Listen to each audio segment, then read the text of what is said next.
आज के इस वीडियो में हम आईडीबीआई बैंक के जीरो बैलेंस अकाउंट को ऑनलाइन घर बैठे ओपन करना सीखेंगे। दोस्तों, अकाउंट ओपनिंग प्रोसेस तो मैं बताऊंगा ही, इससे पहले हमें ये जानना जरूरी है कि अगर हम इस अकाउंट को ओपन करते हैं तो हमें क्या क्या सुविधाएं मिलेंगी और उस पर कितना चार्ज पे करना हो। तो चलिए वीडियो की शुरुआत करते हैं और सबसे पहले इंटरेस्ट रेट के बारे में जानते हैं। दोस्तों, आईडीबीआई बैंक इस अकाउंट पर अलग अलग तरह के इंटरेस्ट रेट देता है। अगर आप अपने अकाउंट में 1 लाख रुपए तक रखते हैं तो 2.75% वार्षिक इंटरेस्ट रेट देता है। अगर आप 1 लाख से 5 लाख के बीच में रखते हैं तो 2.90% का वार्षिक ब्याज देता है। और अगर आप 5 लाख से 5 करोड़ रखते हैं तो 3% का वार्षिक ब्याज देता है। अब हम इस अकाउंट पर मिलने वाले फ्री सर्विसेज और पेड सर्विसेज के बारे में जानेंगे। तो इस अकाउंट को ओपन करने के लिए मिनिमम इनिशियल फंडिंग 10,000 रुपए लगेंगे। इसके साथ साथ इस अकाउंट में आपको ये 10,000 रुपए मेंटेन करके रखना पड़ेगा, नहीं तो आपको इस अकाउंट पर 6% per month on the differential amount of monthly average balance and actual average balance दोनों को ऐड करके लिया जाएगा। इसको थोड़ा आसान भाषा में समझते हैं। मान लीजिए मंथली एवरेज बैलेंस 10,000 और महीने के लास्ट तक आपके अकाउंट में अवेलेबल बैलेंस 8,000 रुपए, तो डिफरेंशियल अमाउंट क्या होगा? 10,000 माइनस 8,000 इक्वल टू 2,000। तो अब इस 2,000 पे 6% का शुल्क लगे, मतलब 2,000 का 6% बराबर 120 रुपए।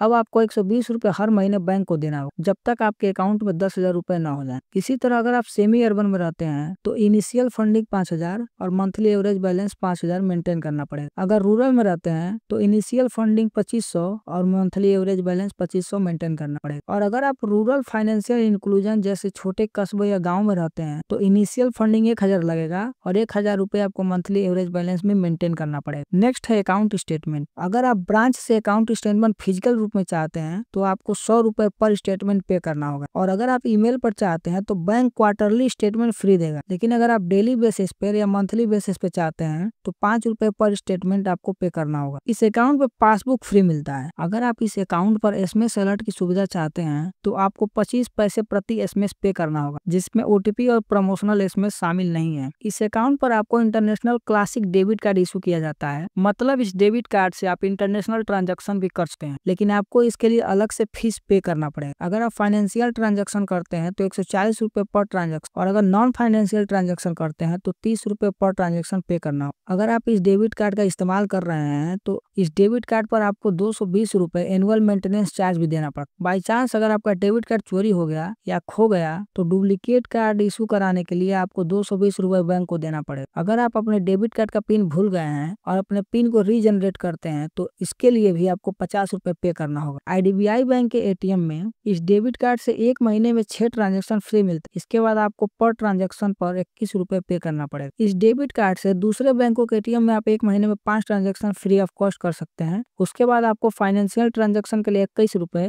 और नॉन फाइनेंशियल ट्रांजैक्शन के लिए 8 रुपए पे करना। इस डेबिट कार्ड से आप पर डे 50,000 रुपए तक निकाल सकते हैं। इस अकाउंट को बंद करने के लिए कोई भी सुविधा शुल्क नहीं ली जाती है, मतलब ये अकाउंट फ्री ऑफ कॉस्ट बंद कर दिया जाए। अब हम जानेंगे कि अगर आप इस अकाउंट को ओपन करना चाहते हैं तो आपको क्या क्या चीजें रेडी रखनी। अगर आप इस अकाउंट को ओपन करना चाहते हैं तो आपके पास मोबाइल, डेस्कटॉप, लैपटॉप या टैबलेट, इनमें से कोई भी एक डिवाइस होनी चाहिए जिसमें कैमरा और माइक्रोफोन दिया हो और जो मिनिमम 4G नेटवर्क पे वर्क करता हो। इसके अलावा आधार कार्ड नंबर, पैन कार्ड, एक सफेद कागज और एक ब्लैक या ब्लू पेन सिग्नेचर के लिए होना चाहिए। अगर आप इस अकाउंट को ओपन करने जा रहे हैं तो ये सारी चीजें आपको पहले से रेडी रखनी। अब हम इस अकाउंट के ओपनिंग प्रोसेस को देखेंगे। इस अकाउंट को ओपन करने के लिए या तो आप इस वीडियो के डिस्क्रिप्शन में दिए गए लिंक से आगे बढ़ सकते हैं, या तो आप अपने क्रोम ब्राउजर या जो भी ब्राउजर आप इस्तेमाल करते हैं उसके सर्च बॉक्स में जाकर आईडीबीआई बैंक सर्च कर सकते हैं। जैसे ही आप इसे सर्च करेंगे आपके सामने कुछ इस तरह का इंटरफेस दिखाई देगा। आपको इस पर क्लिक कर देना है। जैसे ही आप यहाँ क्लिक करेंगे यह आपको आईडीबीआई बैंक के ऑफिशियल वेबसाइट पर ले जाएगा। इसके बाद आपको मेनू के बटन पर क्लिक करना है। मेनू के बटन पर क्लिक करने के बाद आपको अकाउंट के सेक्शन में जाना है। यहाँ पर आपको अलग अलग तरह के अकाउंट देखने को मिलेंगे। आपको सिंपली सेविंग अकाउंट पर क्लिक कर देना है। सेविंग अकाउंट के अंदर भी आपको बहुत तरह के अकाउंट देखने को मिलेंगे। आपको सिंपली एडवांटेज सेविंग अकाउंट पर क्लिक कर देना है। जैसे ही आप एडवांटेज सेविंग अकाउंट पर क्लिक करेंगे यह आपको एक नए पेज पर लेकर जाएगा जहां आपको IDBI bank advantage saving account लिखा हुआ दिखाई देगा। उसके जस्ट नीचे आपको अप्लाई नाउ का एक बटन दिखाई देगा। आपको सिंपली उस पर क्लिक कर देना है। नेक्स्ट पेज आने पर आपको पेज को थोड़ा नीचे की तरफ स्क्रॉल डाउन करना है। नीचे आपको अप्लाई ऑनलाइन के सेक्शन में यहाँ पर क्लिक करना है। जैसे ही आप इस पर क्लिक करेंगे ये आपको एक नए पेज पर ले जाएगा, जहाँ पर आपको एकदम ऊपर ही वीडियो अकाउंट ओपनिंग लिखा हुआ दिखाई देगा। जब आप पेज को थोड़ा नीचे स्क्रॉल डाउन करेंगे तो नीचे आपको वीडियो केवाईसी लिंक का एक बटन मिलेगा, आपको इस लिंक पर क्लिक करना। जैसे ही आप इस लिंक पर क्लिक करेंगे यह आपको एक नए पेज पर लेकर जाएगा। इस पेज पर आपको कुछ कंसेंट पॉइंट देखने को मिलेंगे। आप चाहे तो इन कंसेंट पॉइंट को एक एक करके पढ़ने के बाद इन पर टिक कर सकते हैं, नहीं तो क्लिक ऑल कंसेंट पर आप क्लिक कर सकते हैं। जैसे ही आप क्लिक ऑल कंसेंट क्लिक करेंगे सभी कंसेंट पर ऑटोमेटिकली टिक हो जाएगा। अब आपको पेज को थोड़ा स्क्रॉल डाउन करके नीचे आना है और कंटिन्यू पर क्लिक कर देना है। नेक्स्ट पेज पर आपसे आपका ईमेल आईडी और मोबाइल नंबर मांगा जाता है। ईमेल आईडी और मोबाइल नंबर भरने के बाद आपको इस बॉक्स पे टिक करना है और उसके बाद कंटिन्यू पर क्लिक कर देना। नेक्स्ट पेज पर आपके द्वारा दिए गए मोबाइल नंबर को वेरीफाई करने के लिए उस पर एक 6 अंकों का ओटीपी भेजा जाता है, जिसे आपको यहाँ पर भरना है। ओटीपी भरने के बाद आपको वैलिडेट पर क्लिक करना है। वैलिडेट पर क्लिक करते ही आपका मोबाइल नंबर वेरीफाइड हो जाएगा और नीचे कंटिन्यू का बटन दिखाई देगा, जिस पर आपको क्लिक कर देना है। नेक्स्ट पेज पर आपके ईमेल आईडी को वेरीफाई किया जाता है। ईमेल को वेरीफाई करने के लिए आपके ईमेल पर भी 6 अंकों का एक ओटीपी भेजा जाता है, जिसे आपको यहाँ पर भरना है और फिर वैलिडेट पर क्लिक कर देना है। जैसे ही आप वैलिडेट पर क्लिक करेंगे आपका ईमेल वेरीफाइड हो जाएगा और नीचे कंटिन्यू का बटन आ जाएगा, जिस पर आपको क्लिक कर देना है। नेक्स्ट पेज पर आपको यह बताया जाता है कि वीडियो केवाईसी के द्वारा अकाउंट ओपन करने के लिए आपको क्या क्या चीजें चाहिए। आप चाहे तो इसे पढ़ सकते हैं, नहीं तो वीडियो में आगे बढ़ सकते हैं, क्योंकि मैं आगे इस वीडियो में खुद ही ये सब बताने वाला हूँ। अब आपको सिंपली कंटिन्यू पर क्लिक कर दें। नेक्स्ट पेज पर आपको अपना पैन डिटेल्स भरना है। सबसे पहले यहाँ पर आपको अपना title mister miss missus select करना है। उसके बाद यहाँ पर आपको पैन कार्ड के आधार पर अपना फर्स्ट नेम डालना है। उसके बाद यहाँ पर लास्ट नेम डालना है और उसके बाद पेज को थोड़ा स्क्रॉल डाउन करना है। यहाँ पर आपको अपना डेट ऑफ बर्थ भरना है। उसके जस्ट नीचे यहाँ पर अपना पैन नंबर भरना है। सभी डिटेल को भरने के बाद कंटिन्यू पर क्लिक कर देना है। नेक्स्ट पेज पर यह दिखाया जाता है कि आपके द्वारा दी गई जानकारी वेरीफाइड हो चुकी है। अब आपको सिंपली कंटिन्यू पर क्लिक कर देना। नेक्स्ट पेज पर आपके द्वारा दी गई इन्फॉर्मेशन का रिव्यू करने के लिए कहा जाता है। आपको एक बार सभी इन्फॉर्मेशन को चेक कर लेना है। अगर सभी इन्फॉर्मेशन सही है तो उसके बाद आपको कंटिन्यू पर क्लिक कर देना है। नेक्स्ट पेज पर आपको अपना आधार नंबर भरना है। जैसे ही आप अपना आधार नंबर भरेंगे उसके नीचे वैलिडेट आधार का बटन आएगा। जैसे ही आप वैलिडेट आधार पर क्लिक करेंगे आपके आधार से लिंक्ड मोबाइल नंबर पर 6 अंकों का एक ओटीपी भेजा जाएगा। उसके बाद आपको कंटिन्यू पर क्लिक कर देना। नेक्स्ट पेज पर आपके आधार को वेरीफाई करने का जो ओटीपी भेजा गया उस ओटीपी को यहाँ पर भरकर वैलिडेट के बटन पर क्लिक कर। जैसे ही आपका आधार वेरीफाइड होगा ओटीपी के आगे आपको ग्रीन बटन दिखाई दे। इसके जस्ट नीचे कुछ कंसेंट पॉइंट दिए गए होंगे। अगर आप चाहते हैं कि सरकार की तरफ से आने वाले सभी सब्सिडी इस अकाउंट में आए तो आपको फर्स्ट पर टिक करना है, और अगर आप नहीं चाहते हैं तो आपको सेकंड पर टिक करना है। इसके अलावा अगर आप अपने इस अकाउंट से एपीएस ट्रांजैक्शन सर्विसेज एक्टिवेट करना चाहते हैं तो थर्ड पर टिक करें, अन्यथा फोर्थ पर टिक कर। मैं ये दोनों सुविधाएं चाहता हूँ, इसलिए मैं फर्स्ट और थर्ड दोनों पर टिक करके कंटिन्यू पर क्लिक कर दे। नेक्स्ट पेज पर आपको अपना पर्सनल डिटेल भरना है। जैसे यहाँ पर आपको अपने फादर का नाम भरना है, यहाँ पर मदर का नाम भरना है। इसके जस्ट नीचे आपसे आपके माँ का सरनेम पूछा जाता है, शादी से पहले उनका क्या सरनेम था। यहाँ पर आपको अपना डेट ऑफ बर्थ भरना है। इसके जस्ट नीचे आपको अपना मैरिटल स्टेटस बताना है। जैसे ही आप इस पर टैप करेंगे यहाँ पर आपको बहुत सारे ऑप्शन देखने को मिल जाएंगे। आप अपने अकॉर्डिंग चूज कर सकते हैं। जैसे कि मैंने यहाँ सिंगल चूज किया है तो नीचे मेरा मैरिटल स्टेटस सिंगल दिखा रहा है। इसके जस्ट नीचे आपको अपना एजुकेशनल क्वालिफिकेशन भरना है। इसके जस्ट नीचे आपको अपना रिलीजन भरना है कि आप किस धर्म से हैं। आप अपने अकॉर्डिंग सेलेक्ट कर सकते हैं। आप जो भी रिलीजन सेलेक्ट करेंगे यहाँ पर आपका रिलीजन कोड ऑटोमेटिकली लिखकर आ जाएगा। इसके बाद यहाँ पर आपको अपना कैटेगरी चूज करना है कि आप किस कैटेगरी से आते हैं, जनरल, ओबीसी, एससी या एसटी। आप अपने अनुसार सेलेक्ट कर लीजिएगा। इसके जस्ट नीचे आपसे आपकी शारीरिक स्थिति पूछी जाती है कि आप विकलांग तो नहीं है। आप अपने अनुसार यस या नो कर लेंगे और उसके बाद कंटिन्यू पर क्लिक कर दें। नेक्स्ट पेज पर आपको आपके आधार के अनुसार पूरा एड्रेस दिखाया जाएगा। आपको इस इन्फॉर्मेशन को एक बार चेक कर लेना है। अगर आप सेम एड्रेस से बिलोंग करते हैं तो आपको सिंपली पेज को नीचे स्क्रॉल डाउन करके इन दोनों पर टिक करके कंटिन्यू पर क्लिक कर देना है। अगर आप इस एड्रेस पे नहीं रहते हैं तो सबसे पहले आप अपने एड्रेस को चेंज करेंगे, उसके बाद कंटिन्यू पर क्लिक। नेक्स्ट पेज पर आपसे आपकी एम्प्लॉयमेंट डिटेल्स पूछी जाती है। आप अपने अकॉर्डिंग चूज कर लेंगे। इसके जस्ट नीचे यहाँ पर आपको अपना ऑक्यूपेशन मतलब पेशा सेलेक्ट करना है कि आप क्या करते हैं। इसे भी आप अपने अकॉर्डिंग चूज कर लेंगे। इसके जस्ट नीचे आपसे सोर्स ऑफ इनकम पूछी जाती है, मतलब आपके इनकम का सोर्स क्या है। इसे भी आप अपने अकॉर्डिंग चूज कर लेंगे। यहाँ पर आपसे आपकी मंथली इनकम पूछी जाती है। जैसे ही आप अपना मंथली इनकम डालते हैं इसके नीचे ऑटोमेटिकली वार्षिक इनकम दर्ज हो जाती है। सभी डिटेल भरने के बाद आपको कंटिन्यू पर क्लिक कर देना है। नेक्स्ट पेज पर आपसे पूछा जाता है कि क्या आप नॉमिनी ऐड करना चाहते हैं। अगर आप नॉमिनी ऐड नहीं करना चाहते हैं तो नो सेलेक्ट करके कंटिन्यू पर क्लिक करना है, और अगर आप नॉमिनी ऐड करना चाहते हैं तो एस सेलेक्ट करेंगे। जैसे ही आप यस सेलेक्ट करेंगे नीचे एक बॉक्स आ जाएगा। आपको सिंपली उस बॉक्स पर टिक करना है और कंटिन्यू पर क्लिक कर देना। नेक्स्ट पेज पर आपको अपना नॉमिनी डिटेल्स भरना है। जैसे यहाँ पर आपको अपने नॉमिनी का नाम डालना है, यहाँ पर नॉमिनी का डेट ऑफ बर्थ डालना है, यहाँ पर नॉमिनी से आपका रिलेशनशिप सेलेक्ट करना है। जैसे आप नॉमिनी से रिलेशनशिप सेलेक्ट करेंगे, यहाँ पर आपका रिलेशनशिप कोड देखने को मिल जाएगा। इसके बाद नीचे बॉक्स पर टिक करके नॉमिनी से रिलेटेड टर्म्स एंड कंडीशंस को एक्सेप्ट कर लेना है और उसके बाद कंटिन्यू पर क्लिक कर देना। नेक्स्ट पेज पर आपसे आपके नॉमिनी का एड्रेस भरने के लिए कहा जाएगा। आप अपने अकॉर्डिंग नॉमिनी का एड्रेस भर लीजिएगा, उसके बाद कंटिन्यू पर क्लिक कर देना है। नेक्स्ट पेज पर आपसे टैक्स रेजिडेंसी डिटेल्स ली जाती है, मतलब आपसे country of birth, state of birth और प्लेस ऑफ बर्थ पूछा जाता है। आप अपने अकॉर्डिंग इस डिटेल को फिल कर लेंगे। नीचे आपसे यह पूछा जाता है कि क्या आप भारत के अलावा किसी अन्य देश में टैक्स पे करते हैं। अगर करते हैं तो यस को सिलेक्ट करेंगे, अन्यथा नो को सिलेक्ट करके कंटिन्यू के बटन पर क्लिक कर देंगे। नेक्स्ट पेज पर आपसे अकाउंट टाइप पूछा जाता है कि आप किस तरह का अकाउंट ओपन करना चाहते हैं। जैसे ही आप इस पर टैप करेंगे, आपके सामने अलग अलग तरह के अकाउंट देखने को मिलेंगे। आप अपने अकॉर्डिंग चूज कर सकते हैं। आज के इस वीडियो में हम एडवांटेज सेविंग अकाउंट ओपन करने वाले हैं, इसलिए इस अकाउंट को सिलेक्ट कर लेंगे। आप जैसे ही इस अकाउंट को सिलेक्ट करेंगे, इस अकाउंट से रिलेटेड जो भी जानकारी है वो आपके स्क्रीन पर दिखने लगेगा। अकाउंट से रिलेटेड जानकारी को पढ़ने के बाद आपको कंटिन्यू पर क्लिक कर देना। नेक्स्ट पेज पर आपसे आपका नजदीकी ब्रांच सेलेक्ट करने के लिए कहा जाएगा। नजदीकी ब्रांच सेलेक्ट करने के लिए सबसे पहले आपको अपना स्टेट सेलेक्ट करना होगा। उसके बाद जस्ट नीचे आपको अपना सिटी सेलेक्ट करना है। सिटी सेलेक्ट करने के बाद जैसे ही आप सेलेक्ट ब्रांच पर क्लिक करेंगे, उस सिटी में आईडीबीआई बैंक के जितने भी ब्रांच होंगे वो सभी दिखाई देने लगेंगे। आप अपने अकॉर्डिंग अपने नजदीकी ब्रांच को सेलेक्ट कर लेंगे। जैसे ही आप ब्रांच सेलेक्ट करेंगे,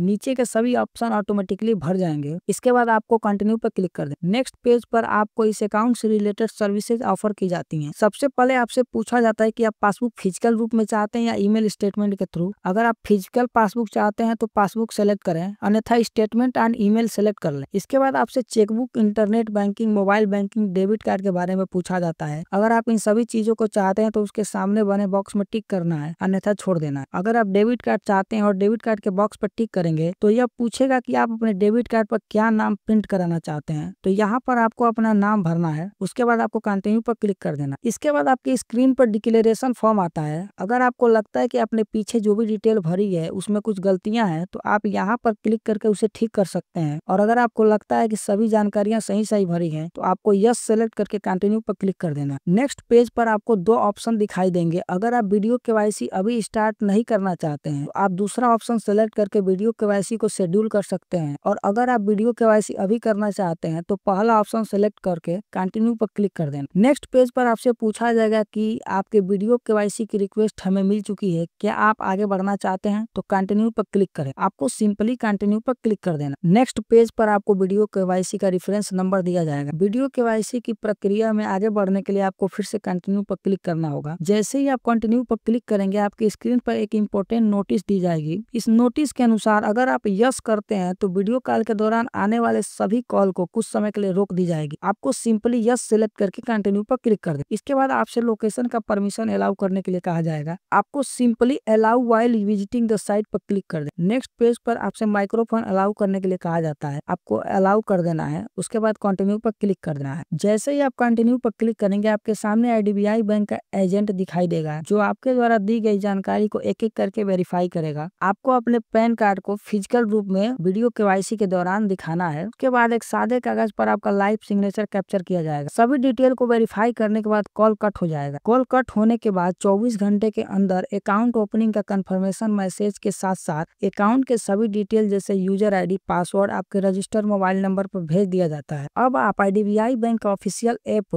आईडीबीआई बैंक गो मोबाइल ऐप को डाउनलोड करके उसमें इन सभी डिटेल से लॉगिन करके अपने अकाउंट का इस्तेमाल कर सकते हैं। उम्मीद करता हूँ आपको वीडियो पसंद आया होगा। अगर वीडियो पसंद आया है तो इस वीडियो को लाइक कीजिए, चैनल को सब्सक्राइब कीजिए। मिलते हैं अगले वीडियो में, तब तक के लिए धन्यवाद।